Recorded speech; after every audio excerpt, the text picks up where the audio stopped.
Hello guys, welcome back to a new video. And in this video हम discuss करेंगे कि जो 3-4 साल की हमारी कॉलेज लाइफ होती है उसके साथ साथ हम अपनी जो आईटी की प्रिपरेशन होती है, अगर हमें मतलब आईटी सेक्टर में जॉब चाहिए या फिर हम किसी भी सॉफ्टवेयर की प्रिपरेशन कर रहे हैं, सॉफ्टवेयर डेवलपमेंट की किसी भी रोल की प्रिपरेशन कर रहे हैं, तो इन सब दोनों चीज़ों को पैरेलली मैनेज कैसे करना है। अब कॉलेज में यार बहुत ज़्यादा एक वो होता है, मतलब एक वैसा टाइम होता है जिसमें तुम्हें नई नई चीज़ें एक्सप्लोर करनी है, वो सब चीज़ें ट्राई करनी है जो तुमने पहले नहीं करी है, नए लोगों से मिलना है एंड क्लब्स डिपार्टमेंट्स में पार्ट लेना है, थोड़ा बहुत मतलब बेसिकली अगर तुम एक इंट्रोवर्ट हो तो एक्सट्रोवर्ट बनना है एंड नए नए लोगों से बात करनी है एंड ये सब एक्टिविटीज़ में भी पार्ट लेना है। तो मैं आगे जो भी बताऊंगा वो जब भी तुम करोगे या जब भी इसमें तुम अपने टाइम में या कैलेंडर में ऐड कर रहे होगे तो ये चीज़ हमेशा ध्यान में रखना कि इन सब एक्टिविटीज़ को नेग्लेक्ट मत कर देना। मतलब क्योंकि शुरू में जब तुम कॉलेज ज्वाइन करोगे तो काफ़ी ज़्यादा ओवरवेलमिंग हो सकता है एंड ऐसे लगेगा कि यार बहुत ज़्यादा हेक्टिक हो रहा है। जैसे जो मेरा फर्स्ट ईयर था उसमें काफ़ी ज़्यादा कोर्सेज होते थे एंड हर कोर्स थोड़ा बहुत डिफिकल्ट होता था। वो कॉलेज टू कॉलेज डिपेंड कर सकता है कि कितना डिफिकल्ट है, कितना कॉम्पिटिशन है, बट हर कॉलेज में बेसिकली जो मेन सब्जेक्ट्स होते हैं वो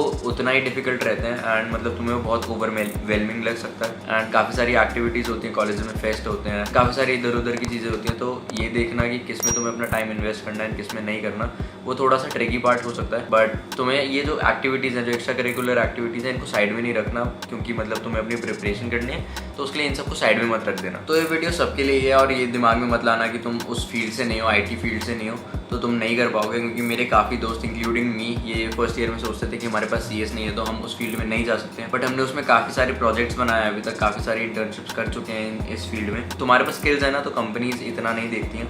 मतलब काफ़ी सारी कंपनीज नहीं देखती हैं। 1-2 कंपनी है जो कैंपस प्लेसमेंट में शायद तुम्हें अलाउ ना करें अगर तुम सीएस में नहीं हो, बट बाकी इतनी सारी कंपनीज आती हैं कि तुम उसमें 1-2 साल बाद जंप करके जा सकते हो अगर तुम्हारा सीरियसली उसमें ही काम करने का मन है। तो इसका ना जो सबसे पहला स्टेप होता है वो होता है कि तुम्हें अपना गोल पता होना चाहिए। मतलब मेरे को वेब डेवलपर बनना है, मेरे को पता है कि अब क्या पाथ फॉलो करना है वेब डेवलपर बनने के लिए, कि मतलब मेरे को मर्ज स्टैक अच्छे से सीखना है, मेरे को सबसे पहले जावास्क्रिप्ट सीखना है, HTML सीखना है, CSS सीखना है एंड उसके बाद मैं अपना रिएक्ट से चालू कर सकता हूँ या फिर कोई भी एक फ्रेमवर्क उठा सकता हूँ एंड उसमें आगे मास्टरी कर सकता हूँ, मतलब उसकी अच्छी से प्रैक्टिस कर सकता हूँ। बट अगर मेरे को अपना गोल नहीं पता होगा ना तो दिक्कत क्या होगी, अगर कोई मशीन लर्निंग कर रहा है तो तुम्हें लगेगा कि यार ये मशीन लर्निंग कर रहा है, इसमें बहुत स्कोप है, ये कर लेता हूँ। कोई ब्लॉकचेन कर रहा होगा, कोई ऐप डेवलपमेंट कर रहा होगा, कोई सिंपल कॉम्पिटिटिव प्रोग्रामिंग कर रहा होगा, तो जब तक तुम्हें अपना गोल नहीं पता होगा ना तुम बहुत डिस्ट्रैक्ट होते रहोगे, बहुत इनसिक्योर फील करते रहोगे कि मैं जो कर रहा हूँ वो सही है कि नहीं। एंड उसको ऐसा हो सकता है कि तुमने वेब डेवलपमेंट शुरू किया, किसी ने ऐप डेवलपमेंट शुरू किया, तो तुमने अपना जो भी जितनी भी प्रोग्रेस थी उसको छोड़ दिया, ऐप डेवलपमेंट स्क्रैच से चालू कर रहे हो। तुमने ऐप डेवलपमेंट चालू किया, 3rd ईयर में किसी ने बोल दिया कि भाई मशीन लर्निंग कर, इसमें बहुत स्कोप है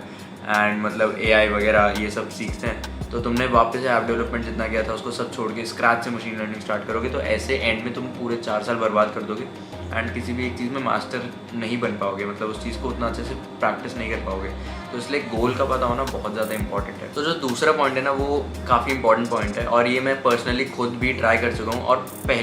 पहले साल में एंड सेकेंड साल की पहली ब्रेक में जो समर ब्रेक होता है उसमें एक्सपीरियंस भी कर चुका हूँ एंड दैट इज़ कि ब्रेक्स को यूटिलाइज करना बहुत इंपॉर्टेंट है। तुम्हारा जो समर ब्रेक होता है, हमारा 2.5 महीने की छुट्टी होती थी, ये 2.5 महीने में तुम कोई भी स्किल को मतलब बेसिक से लेके इंटरमीडिएट लेवल तक काफ़ी ईजिली सीख सकते हो। विंटर ब्रेक होता है वो भी हमारा 20-25 दिन का होता था एंड इस पूरे टाइम को मैं ऐसा फ्री पड़ा रहता था, कुछ ज़्यादा सीखता नहीं था और ट्राई भी करता था, तो बहुत सारी चीज़ें एक साथ सीखने की ट्राई करता था। तो ये मत करना, ब्रेक्स को यूटिलाइज करना बहुत ज़्यादा इंपॉर्टेंट है। एंड मैंने भी ये कोविड के पीरियड में स्टार्ट किया, जब कोविड में मेरे पास कुछ नहीं होता था, कॉलेज का भी कुछ ज़्यादा लोड नहीं था क्योंकि वो ऑनलाइन चल रहा था, तब मैंने ये रियलाइज़ किया कि इस टाइम में मैं कोई नई स्किल सीख सकता हूँ। इसलिए ब्रेक्स को यूटिलाइज करना काफ़ी ज़्यादा इंपॉर्टेंट है एंड कॉलेज में भी तुम्हें ऐसे ब्रेक्स मिलते रहेंगे जैसे तुम्हारे वीकेंड्स हैं या फिर तुम्हारा जैसे जस्ट एग्ज़ाम ख़त्म होते हैं जब, तो उसके बाद 1-1.5 हफ्ते की छुट्टी मिलती है या फिर छुट्टी नहीं भी मिलती है तो जो वर्कलोड होता है, जो एकेडमिक लोड होता है वो बहुत ज़्यादा कम होता है। उस टाइम को भी तुम यूटिलाइज़ कर सकते हो एंड मैं ये नहीं कह रहा हूँ कि तुम आउटिंग्स वगैरह पे मत जाओ या फिर घूमो फिरो मत, क्योंकि मैंने पर्सनली इसको बहुत ज़्यादा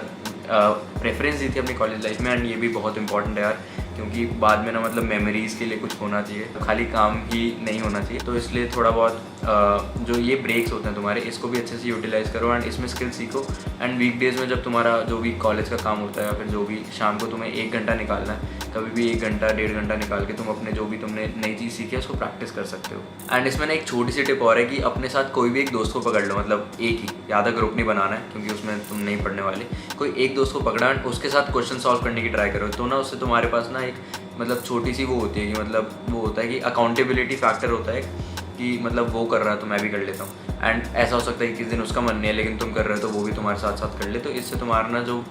काम करने की एफिशिएंसी वो काफ़ी ज़्यादा बढ़ जाएगी। एंड तुम्हारे पास कोई हमेशा होगा कोई भी एक प्रॉब्लम डिस्कस करने के लिए, कि मतलब तुम्हें कहीं भी कोई दिक्कत आ रही है तो तुम उससे डिस्कस कर लो एंड वो बता देगा, या फिर उससे कोई दिक्कत आ रही है तुम डिस्कस कर सकते हो, या फिर तुम दोनों को कुछ नहीं आ रहा तो साथ बैठ के उसको फिगर आउट करो एंड ये हो जाएगा, मतलब ईजी है। इसलिए कोई भी एक दोस्त पकड़ो, उससे ना तुम्हारी जो काम करने की स्पीड है एंड जो एफिशिएंसी है वो काफ़ी ज़्यादा इंप्रूव हो जाएगी। अब जो लास्ट पॉइंट है, अगेन ये मैंने कॉलेज में बहुत बड़ी गलती करी, दैट इज मैंने अपनी CGPA पे उतना ध्यान नहीं दिया, क्योंकि फर्स्ट ईयर में ना काफ़ी लोग तुम्हें बोलेंगे, काफ़ी सारे सीनियर्स तुम्हें शायद ही बोलें कि CGPA का उतना फ़र्क नहीं पड़ता, एंड तुम्हें भी लगेगा स्टार्ट्स वगैरह देख के कि हाँ कम CGPA वालों की भी अच्छी प्लेसमेंट हो रखी है तो इसलिए CGPA से उतना फ़र्क नहीं पड़ता है गेस, लेकिन ट्रस्ट में उसका फ़र्क पड़ता है एंड ये तुम्हें एंड में अपने प्लेसमेंट्स के टाइम, इंटर्नशिप के टाइम पता लगेगा। क्योंकि मतलब ऐसा होता है कि यार जो बच्चे कम CGPA पे अच्छी प्लेसमेंट्स लेते हैं उनकी स्किल्स बहुत अच्छी होती हैं, मतलब उस लेवल तक पहुंचने के लिए ना तुम्हें काफ़ी ज़्यादा मेहनत करनी पड़ेगी। तो अगर तुम्हारे पास ऐसे मीडियोकर टाइप स्किल्स हैं, मतलब तुम बेसिक टास्क पूरे अच्छे से कर लेते हो, मतलब अगर तुम एक फ्रंट एंड वेब डेवलपर हो तो फ्रंट एंड में अच्छे से बना लेते हो, लेकिन उसमें एनिमेशन वगैरह उतने अच्छे से नहीं कर पाते, तब भी अगर तुम्हारे पास एक डिसेंट CGPA है, एक रिस्पेक्टेबल CGPA है, तो तुम ईजिली कोई भी प्लेसमेंट क्रैक कर सकते हो। लेकिन अगर तुम्हारे पास बेकार CGPA एंड मतलब बेकार ब्रांच है तो ये सब मिलकर ना तुम्हारी कहीं भी हेल्प करने नहीं वाले हैं। तो अब CGPA में ना ऑब्वियसली ये डिफर करता रहेगा हर कॉलेज में, किसी कॉलेज में CGPA लाना ईजी होगा, किसी में हार्ड होगा, वो मतलब उस पर डिपेंड करता है कि किस टाइप का कंपटीशन है, किस टाइप का तुम्हारा जो पीयर ग्रुप है, क्राउड है। तो मतलब लेकिन वो ये कि यार एक डिसेंट CGPA मेंटेन करोगे ना तो उसका कोई भी नुकसान नहीं है एंड फ़ायदे एंड में तुम्हें मिल सकते हैं, एंड हो सकता है कि तुम उसके बिना भी बहुत अच्छी स्किल डेवलप कर लो एंड तुम इजीली मतलब एक अच्छी प्लेसमेंट फोड़ लो। बट अगर मतलब CGPA का ना कोई नुकसान नहीं है और उसका एफर्ट भी उतना नहीं लगता, थोड़ा बहुत रेगुलर रहना है। जैसे फर्स्ट ईयर में मैं क्लासेस बहुत स्किप कर देता था क्योंकि हमारे 0% अटेंडेंस होती है, तो उस चक्कर में मैं क्लास जाता नहीं था, एंड उसमें क्या होता था कि काफ़ी बार जो इजी क्वेश्चन होते थे वो भी मेरे स्किप हो जाते थे क्योंकि मैंने क्लास ही अटेंड नहीं करी है, और बच्चे बस वो इजी क्वेश्चन कर आते थे एंड उनकी मतलब एक एवरेज स्कोर आ जाता था एंड डिसेंट CGPA आ जाती थी। तो इसलिए CGPA पे थोड़ा बहुत ध्यान देना एंड ये मतलब हेल्प ही करेगा तुम्हें। तो आई होप कि ये जो 3-4 पॉइंट मैंने तुम्हारे साथ शेयर किए इससे तुम्हें कुछ भी हेल्प मिली हो, थोड़ी बहुत भी। अगर तुम्हें हेल्प मिली है तो कमेंट सेक्शन में प्लीज़ मुझे बताना, इस वीडियो को लाइक करना, इस चैनल को सब्सक्राइब करो, एंड वीडियो के नीचे जो भी कमेंट सेक्शन में 1-2 टॉपिक तुम्हारे दिमाग में आया, फिर कोई भी क्वेश्चन है, कोई भी क्वेरीज है, उसको मेरे को बता देना, मैं उसका आंसर कर दूँगा। एंड इस वीडियो के लिए इतना ही था। अगर कोई भी क्वेश्चन है तो उसको नीचे डाल देना। मिलते हैं अगली वीडियो में, बाय।